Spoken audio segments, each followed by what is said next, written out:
Assalamualaikum warahmatullahi wabarakatuh. Hello, friends. Welcome back to English Express with me, SYAKI-RA.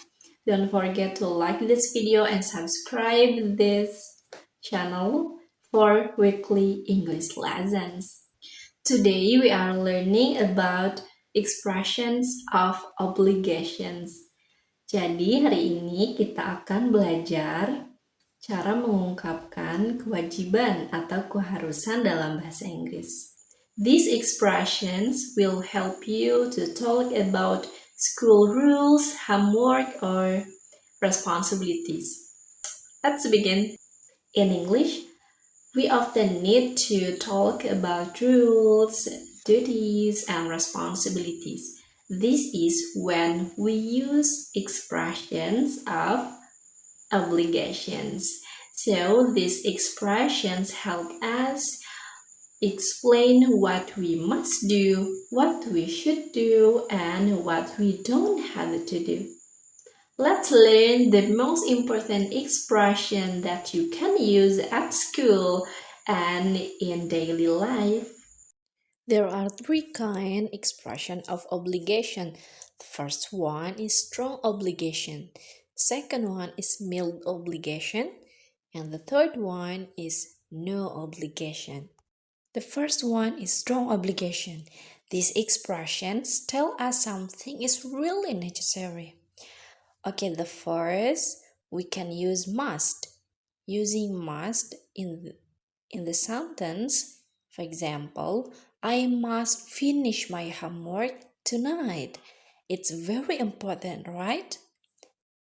The next, students must wear uniforms at school. You must submit your project by Friday. And the second one, we can using have to.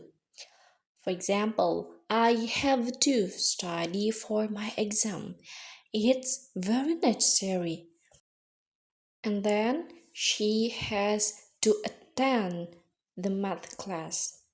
We had to complete extra exercises yesterday. It's a past obligation. And when we use must and have to, must often sounds more like a personal rule or strong advice. Meanwhile, have to often refers to rules from the outside, for example, from school or from parents. For example, I must improve my English grades. It's a personal. And then I have to improve my English grades to pass the year. This case, it could be from external requirement. The second one is mild obligation. These expressions suggest things that are recommended. We can use should or ought to. Okay, the first, using should. For example, you should review your notes before the test. It's a good advice. And then, she should participate more in class discussion. We should arrive early on exam day. And then we can using ought to. Ought to is more formal version of should. Okay, for example, you ought to practice speaking English daily. Students ought to respect their teachers. And the last is no obligation. We can use don't have to or don't need to. Okay, the first, using don't have to. For example, you don't have to memorize all the dates. It's not necessary, right? And then, we don't have to wear uniforms on Friday. She doesn't have to finish the whole book. And then for using don't need to, for example, I don't need to bring lunch to school tomorrow. You don't need to write this down. And then let's talk about not allowed. These expressions tell us what we should not do. We can use must not or mustn't, or cannot or can't. For example, students must not use phones during exams. It's a strong school rules. So we can use must not. Or in the non-formal situation, we can use mustn't.